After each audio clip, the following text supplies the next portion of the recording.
क्या एक raw agent को फैमिली मैन होना चाहिए? क्या वो शादी कर सकता है, अपनी लव लाइफ जी सकता है, पर्सनल लाइफ आराम से गुजार सकता है? तो क्या एक रॉ एजेंट को फैमिली मैन होना चाहिए? क्या वो शादी कर सकता है, अपनी लव लाइफ जी सकता है, पर्सनल लाइफ आराम से गुजार सकता है? या फिर अगर वो शादी कर भी लेता है तो क्या उसके बाद वो अपने वाइफ के साथ, अपने पेरेंट्स के साथ वो क्या काम करता है, वो डिस्क्लोज करता है या फिर नहीं? ये हमारे दर्शकों को बताइए। देखिए, ऐसा है कि रॉ का जो एक ऑफिसर होता है, जो कोई एम्प्लॉय होता है, वो भी उस तरीके से जैसे आम आदमी है। शादी भी होती है, लेकिन सपोजिंग जैसे मैं फॉरेन के अंदर जा रहा हूँ तो मुझे कंपलसरी है कि मेरे वाइफ साथ हो, मेरी फैमिली साथ हो। वो एक ज़रूरी चीज़ है। और ऐसा नहीं है कि रॉ का आदमी सारा टाइम जंगलों में बैठा रहता है या कोई उल्टे सीधे काम करता है। देखिए, मैं फॉरेन के अंदर रहा हूँ, मिशंस के अंदर काम किए, कुछ सीक्रेट काम भी होते हैं, लेकिन ये तो नहीं है ना कि आकर के हम अपनी फैमिली छोड़ देंगे। फैमिली हमारे साथ ही रहती है और फैमिली के लोग आपसे पूछताछ नहीं करते, क्योंकि उनको अब जैसे मेरे से कोई, तो मैं किसी को बात करूंगा रॉ के किसी ऑपरेशन की, तो मेरी वाइफ को तो कोई इंटरेस्ट ही नहीं होगा, उनकी बड़ी नॉर्मल सी चीज़ है। लेकिन आम आदमियों को इंटरेस्ट होता है कि क्या ऑपरेशन किया, क्या हुआ। बहुत से ऑपरेशन हमने किए हैं, लेकिन बहुत से ऑपरेशन को हमने ऑब्जर्व किया, तो बहुत सी चीज़ों पर बात कर सकते हैं। और बहुत से लोग जैसे कहते हैं कि आपकी सीक्रेट चीज़ें नहीं बतानी चाहिए। सीक्रेट चीज़ एक लिमिट तक होती है।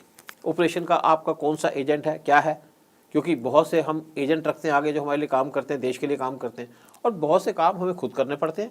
लेकिन ऐसा नहीं है कि हम अपनी सीक्रेट को डिस्क्लोज करें या अपनी फैमिली से पूछें, तो हमारे को फैमिली तो इंटरेस्ट ही नहीं होता है। जैसे मैं गया, एक लंदन में पोस्टेड था, तो मैं जाता था, जैसे मुझे एक आ गया कि क्रैश मैसेज आया, जाके देखा मैसेज क्या है, पढ़ा, उसको जिसको बताना है उसको बता दिया और आ गए। रूटीन की बात थी, हमारे लिए बड़ी रूटीन की बात है। और सीक्रेट हमको रखना आता है, छुपाना आता है, लेकिन ये तो नहीं है कि सारा टाइम बंदूक लेके चले रहते हैं हम, कोई ऐसी कोई बात नहीं है। तो कभी आपकी वाइफ को ये डर नहीं लगा कि आप अगर ऐसे काम कर रहे हैं, आप एक रॉ एजेंट हैं, तो क्या कभी उनको घबराहट हुई, ऐसा आपको फील हुआ कभी? देखिए, ऐसी कोई बात नहीं थी, लेकिन मैं आपको एक इंसिडेंट बताऊंगा। मैं ईरान में पोस्टेड था। बिल्कुल सर। ईरान के अंदर वहाँ के जो एम्बेसडर थे, हमीद अंसारी, उनके नेगेटिव एटीट्यूड की वजह से हमारे टीम को एक्सपोज हो गई। टीम एक्सपोज होने के बाद हमारे कुछ लोग को किडनैप भी किया गया। तो मेरे को जो आदमी किडनैप था उसने कहा कि भाई तुम्हारा नंबर हो सकता है। तो मैंने अपनी वाइफ को अलर्ट कर दिया, यानी कि जब मैं घर से निकलता था, मुझे पता था कि अगर मुझे कोई किडनैप करेगा तो मेरे घर के सामने तो नहीं करेगा। घर के बाहर जैसे दोनों साइड पे गाड़ियाँ खड़ी होती थी, उस टाइम पे पैदल जाया करते थे, आगे से टैक्सी पकड़ते थे। हमारा एक यूनिट बना हुआ था, गप मारते हुए चले जाते थे कुलीग्स अपने।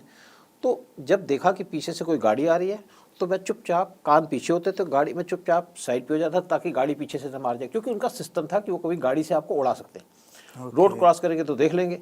फिर जब आपकी टीम है, जैसे आपके 2-3 फ्रेंड्स आप जा रहे हैं, गप्पे मारते हुए जा रहे हैं या टैक्सी लेके जा रहे हैं, तो वो आपको टच नहीं करेंगे। फैमिली के साथ जाएंगे तो भी आपको टच नहीं करेंगे। लेकिन जब मैं एम्बेसी से या बाहर निकलता था तो एक छोटा सा फ़ोन कॉल करता था कि मैं आ रहा हूँ, और वाइफ को पता था कि 15 या 20 मिनट तक मैं पहुँच जाऊँगा। मैंने कहा कि अगर इससे ज़्यादा टाइम लगे तो उनको कुछ नंबर दिए हुए थे, अपने लोगों के नहीं बल्कि कुछ जर्नलिस्ट के, कुछ पॉलिटिशियन के इंडिया के अंदर, कि आप इनको फ़ोन कर देना, सारी अखबार में चीज़ें छप जाएगी, तो अपने आप मेरे को छुड़वा लिया जाएगा। क्योंकि मैं अपने लोगों का नंबर दे नहीं पाता था, और मैंने स्पेशली, क्योंकि वाइफ मेरी गवर्नमेंट सर्वेंट तो थी नहीं, मैं तो गवर्नमेंट सर्वेंट था, तो उस तरीके से मैं आया। फिर उसके बाद मुझे जब निकलना था, चुपचाप मैं निकल के आ गया फैमिली के साथ, यानी कि बगैर इंटीमेशन के, या 2 दिन की तैयारी करके हम आ गए, सामान बाद में आता रहा। सर, कभी आपने ऐसा हुआ कि अपनी आइडेंटिटी कभी डिस्क्लोज ना की हो और अपनी आइडेंटिटी छिपाकर कोई दूसरा नाम इस्तेमाल कर किसी और देश में रहे हो? कोई ऐसा किस्सा हो तो प्लीज हमारे ऐसी, देखिए, बहुत से बात होती है, जब हम जाते हैं तो हमारा कोई एक डिफरेंट नाम भी होता है, उसको हम यूज़ करते हैं, कम्युनिकेशन के अंदर यूज़ करते हैं। एक एग्जाम्पल के लिए कोई नाम आप हमें बता सकते हैं? मेरा नाम सदराबादी था एक जगह के अंदर, और कोई जो मुस्लिम कंट्री थी। अच्छा, देखिए, बेसिक क्या होता है कि ये नहीं कि हम रोज़ के रोज़ कोई ऑपरेशन कर रहे हैं।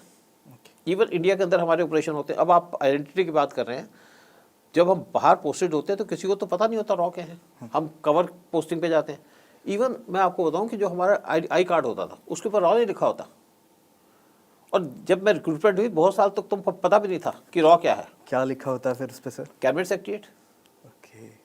तो हमको पता भी नहीं था। और एक बार मेरे को सीबीआई और आईबी के फ्रेंड थे, तो कहते हैं यार हम तो कभी जाते हैं पुलिस स्टेशन के अंदर, अपना नाम डिस्क्लोज कर देते हैं, बता देते हैं कि हम आईबी से, तो हमें हेल्प मिल जाती है, आप कैसे करते हो?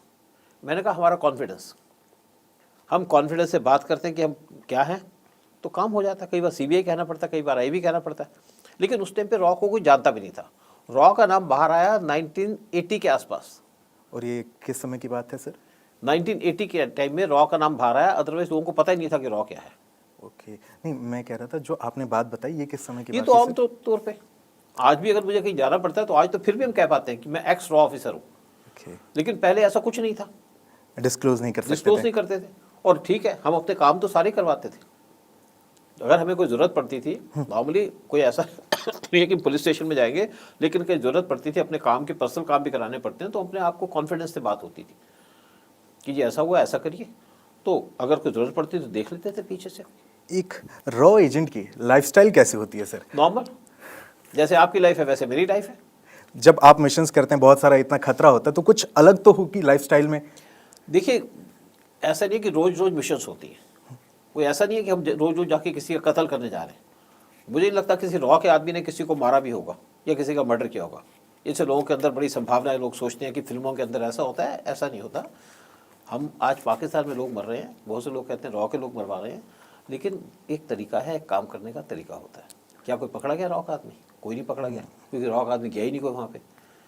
तो यह क्या होता है, ऑपरेशंस होते हैं। जैसे अंडरवर्ल्ड, सुशांत सिंह राजपूत का केस ले लीजिएगा, अंडरवर्ल्ड ने मारा ना उसको। सुशांत सिंह राजपूत केस पे थोड़ा सा आपकी, देखिए, सुशांत सिंह राजपूत का जब मर्डर हुआ तो वहाँ पे इमीडिएटली आ गया कि सुसाइड है। कुछ घंटों के अंदर ये डिक्लेयर कर दिया गया सुसाइड है। बिल्कुल बिल्कुल तो इससे एक चीज़ क्लियर हो गई कि यहाँ तो कुछ घपला चल रहा है, फिशी है, बिल्कुल। फिशी कुछ है। फिर देखा कि सीसीटीवी कैमरास गायब है, 3 एम्बुलेंस पहुंच गई उसको लाने के लिए। इमीडिएटली उसका पोस्टमार्टम कर दिया गया। देखिए, जब किसी आदमी की डेथ होती है जी। तो पुलिस टाइम लेती है, बिल्कुल।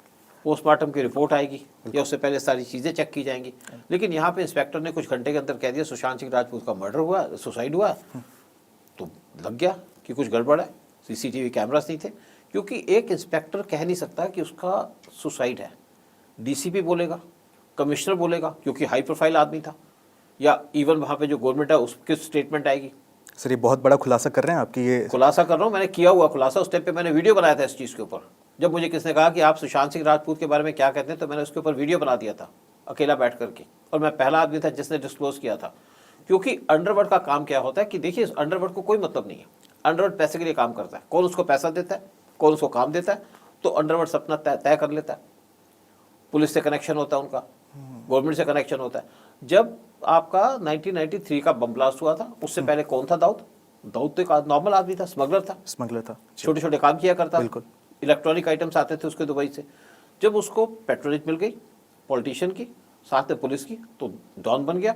जब डॉन बन गया तो उन्होंने कहा जी आप करिए, बम ब्लास्ट करिए, तो बम ब्लास्ट करा दिया। उसको भागने के अंदर भी पॉलिटिशियन ने हेल्प की उसकी। तो डॉन ऐसे बनता है। आज बॉलीवुड के अंदर डॉन बैठा हुआ था, दाऊद के नाम पे काम होता है, लेकिन आज वो ठंडा पड़ गया, क्योंकि वहाँ पे पॉलिटिकल पैट्रोनेज नहीं है, वहाँ पे सपोर्ट नहीं है पॉलिटिकल, इसी रीज़न पे। तो उस वक्त जो है पॉलिटिकल सपोर्ट की वजह से ये सारी चीज़ें हुई। बिल्कुल।